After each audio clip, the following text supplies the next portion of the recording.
Hello my friends, the bailiff academy के YouTube channel पर आपका स्वागत है। आप हमारे चैनल को लाइक, सब्सक्राइब और शेयर करें और लेटेस्ट अपडेट को पाने के लिए बेल आइकन को दबाना ना भूलें। Hello friends, how are you? I hope you are fine. मैं एम गोपाल राजपूत भिखना पहाड़ी से आज फिर आपके साथ स्पोकन की क्लास में, जिसमें आपको अंग्रेजी बोलना और साथ में अच्छी तरह से ट्रांसलेशन बनाना दोनों मैं आपको सिखा रहा हूँ।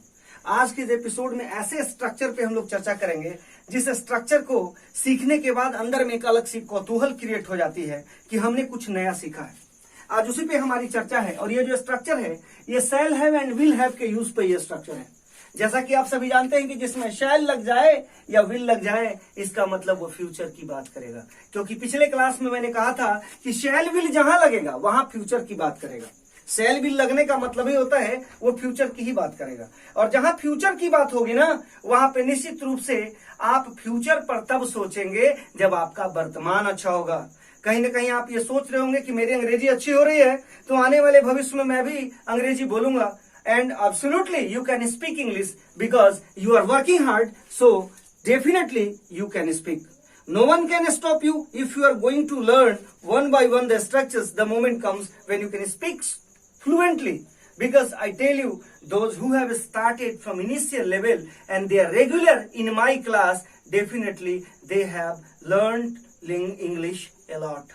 I hope you all are regular and you can speak very well, you can write very well, and the moment comes your descriptive as well as speaking English will be very good, I hope. इस तरह से हम लोग आते हैं कि कैसे हम लोग शैल हैव और विल हैव के यूज को देखेंगे। सबसे पहले हमें शैल हैव और विल हैव को समझना है कि शैल हैव और विल हैव के लिए सिंबल क्या होगा। तो ये जब आप देख रहे हैं शैल हैव और विल हैव, इसके लिए जो सिंबल होगा वो आपका सिंबल होगा या आपका होगा पड़ेगा, होगा या सिंबल होगा या आपका पड़ेगा, होगा या पड़ेगा।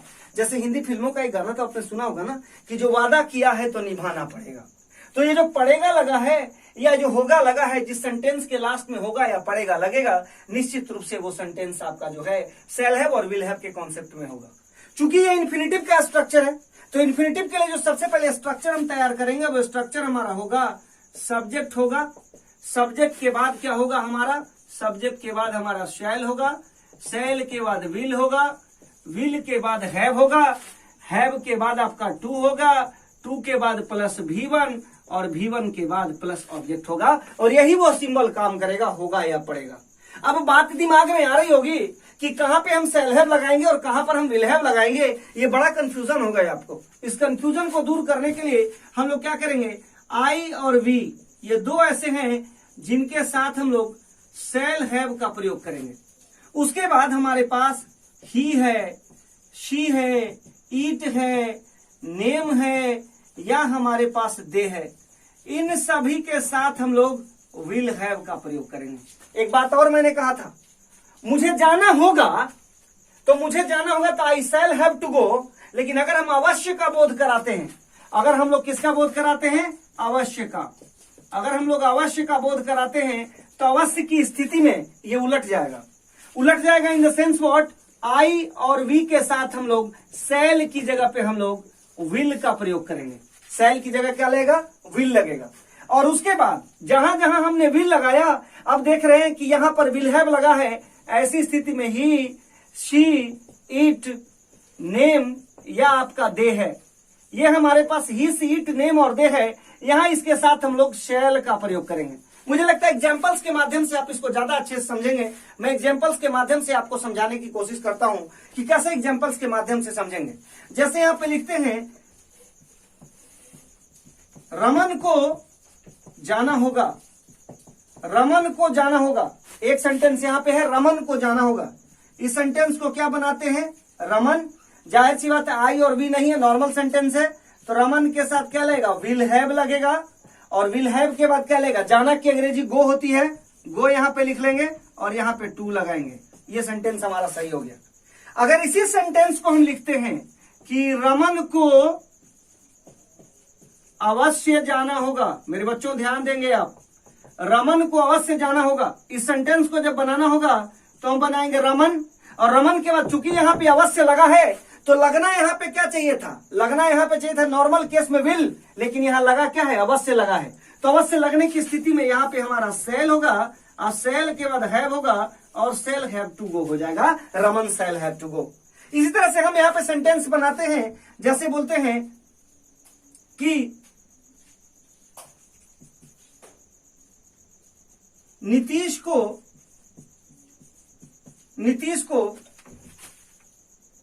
सुधार करना पड़ेगा, नीतीश को सुधार करना पड़ेगा। अब इस सेंटेंस को क्या बनाएंगे, नीतीश के साथ क्या लगेगा, नॉर्मली विल हैव, और सुधार करना की इंग्लिश होती है इंप्रूव, तो इंप्रूव लिखा और यहां पे इन्फिनिटिव लगाएंगे, Nitish will have to improve. अब मैं सेंटेंस बनाता हूं कि आपको यह काम नहीं करना होगा। मैं यहां लिखता हूं कि सेंटेंस मैंने लिखा कि आपको यह काम नहीं करना होगा, आपको यह काम नहीं करना होगा। इस सेंटेंस को जब बनाना होगा तो इसको बनाएंगे यू के बाद क्या लगेंगे, विल। अब मैंने आपसे कहा था, ध्यान देंगे आप, मैंने कहा था अगर एक सेंटेंस के अंदर दो वर्ब आते हैं, एक ऑक्सिलरी वर्ब है और एक मेन वर्ब है, एडवर्ब का पोजीशन बीच में होता है। इसके पिछले वीडियो में मैंने बताया है, जहां मैंने हैड टू के यूज को बताया था। तो नीतीश विल, और यहां पे कह रहा नहीं लगा हुआ है, तो विल के बाद क्या लगेगा, नॉट, और नॉट के बाद क्या लगेगा, हैव लगेगा। कई बार बच्चे मेरे से पूछते हैं कि सर यहाँ पे हैज क्यों नहीं लगाया आपने, हैव क्यों लगाया। मेरे बच्चों, विल जो है वो मॉडल वर्ब है, और मॉडल वर्ब में एस या एस का प्रयोग नहीं होता है, यानी वो प्लूरल वर्ब होता है। तो जो प्लूरल होगा अपने साथ प्लूरल ही लेगा ना, तो यहाँ पे ये प्लूरल इसलिए ये हैव लगा है। तो यू विल नॉट हैव, ठीक है, यू विल नॉट हैव, और उसके बाद यह काम नहीं करना होगा, तो काम का you will not have to, काम करना का डू दिस वर्क। ये हमारा सेंटेंस बना। अब देखिए मैं आपको 6 सेंटेंस कैसे बना के दिखाता हूं। जैसे आप बोर्ड के किसी सेंटेंस को ले लीजिए। मैंने कहा, जैसे मैं कहता हूं राधा को नाचना पड़ेगा, Radha will have to dance. Radha को नहीं नाचना पड़ेगा, Radha will not have to dance. क्या राधा को नाचना पड़ेगा, will Radha have to dance. क्या राधा को नहीं नाचना पड़ेगा, will Radha not have to dance. किसे नाचना पड़ेगा, who will have to dance. किसे नाचना नहीं पड़ेगा, who will not have to dance. आपको कैसे नाचना पड़ेगा, how will you have to dance. आपको कैसे नाचना नहीं पड़ेगा, how will you not have to dance. आपको क्यों नाचना पड़ेगा, why will you have to dance. आपको क्यों नाचना नहीं पड़ेगा, why will you not have to dance. आपको इसी तरह से सेंटेंस हम देते हैं, आपको कितने बजे नाचना पड़ेगा, at what time will you have to dance. आपको कितने बजे नहीं नाचना पड़ेगा, at what time will you not have to dance. आपको कितने बजे तक नाचना पड़ेगा, by what time will you have to dance. आपको कितने बजे तक नहीं नाचना पड़ेगा, why will you not have to dance. समझ रहे हैं आप लोग कैसे सेंटेंस बन रहा है। मुझे लग रहा है इसको पहले आप लोग नोट करिए, फिर मैं कुछ सेंटेंस और कुछ वोकैब्स के माध्यम से आपको बताता हूं कि सेंटेंस किस तरह से बनते हैं और कैसे प्रैक्टिस होती है। इसको तब तक आप लोग नोट करिए। आप लोगों ने नोट करा, अब मैं आप लोगों को आगे बताता हूं कि कैसे प्रैक्टिस करते हैं, because practice makes a man perfect. कुछ लोग ऐसा कहते हैं, मैं कहता हूं right practice makes a man perfect. सही तरीके की प्रैक्टिस करोगे ना, उसके बाद तुम्हारा इंप्रूवमेंट होगा। प्रैक्टिस तो ओसामा बिन लादेन भी कर रहा था, प्रैक्टिस अजीत डोभाल जी भी कर रहे हैं। तो अजीत डोभाल जी ने सही प्रैक्टिस करा तो आज भारत के राष्ट्रीय सुरक्षा सलाहकार हैं, और ओसामा बिन लादेन ने प्रैक्टिस किया तो वो आतंकवादी हुआ और वो मार दिया गया। तो प्रैक्टिस सही तरीके का करना है, गलत तरीके का प्रैक्टिस नहीं करना है। और प्रैक्टिस के लिए जहां तक बात है, तो प्रैक्टिस के लिए इंसान को जिद्दी होना पड़ता है, क्योंकि कहा गया है कि हो गई है पीर पर्वत सी पिघलनी चाहिए, इस हिमालय से कोई गंगा निकलनी चाहिए। हो गई है पीर पर्वत सी पिघलनी चाहिए, इस हिमालय से कोई गंगा निकलनी चाहिए। आज यह दीवार पर्दों की तरह हिलने लगी, 100% ही सही, लेकिन ये बुनियाद हिलनी चाहिए। मेरे सीने में तो न सही, लेकिन तेरे सीने में कामयाबी की मिसाल जलनी चाहिए।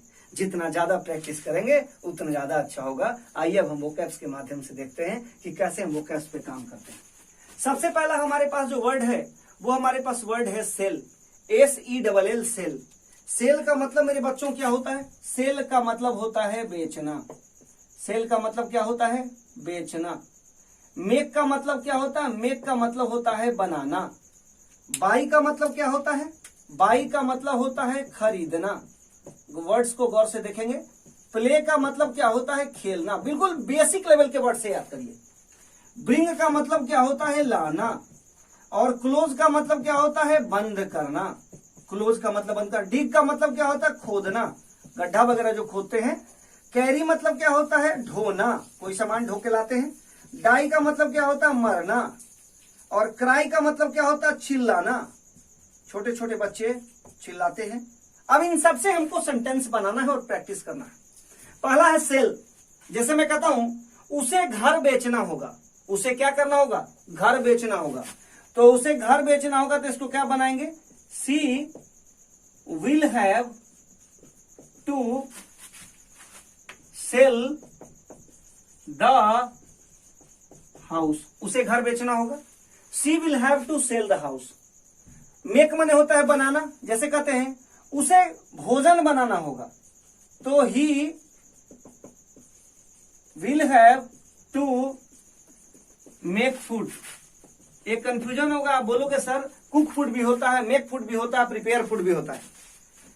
कुक फूड का मतलब नॉर्मल कोई भोजन बनाते हो, that is called cook food. Make food का मतलब होता है स्पेशल भोजन। जनरली खाना बनाने का काम महिलाएं करती हैं, लेकिन जब ही बनाएगा तो कुछ तो स्पेशल बनाएगा ना। शी बनाएगी तो कॉमन बनाएगी, ही बनाएगा तो कुछ स्पेशल बनाएगा, तो he will have to make food. Buy का मतलब खरीदना। जैसे कहता हूं मुझे एक पेन खरीदना होगा, तो मुझे एक पेन खरीदना होगा तो बोलेंगे I shall have to buy a pen. मुझे एक पेन खरीदना होगा। लिखते हैं सचिन को खेलना पड़ेगा, Sachin will have to play in Patna कर देते हैं, सचिन को पटना में खेलना पड़ेगा। सेंटेंस सही है। नेक्स्ट है ब्रिंग माने लाना। जैसे कहते हैं आपको you will have to bring the book. आपको किताब लाना पड़ेगा, ठीक है। नेक्स्ट है क्लोज माने बंद करना।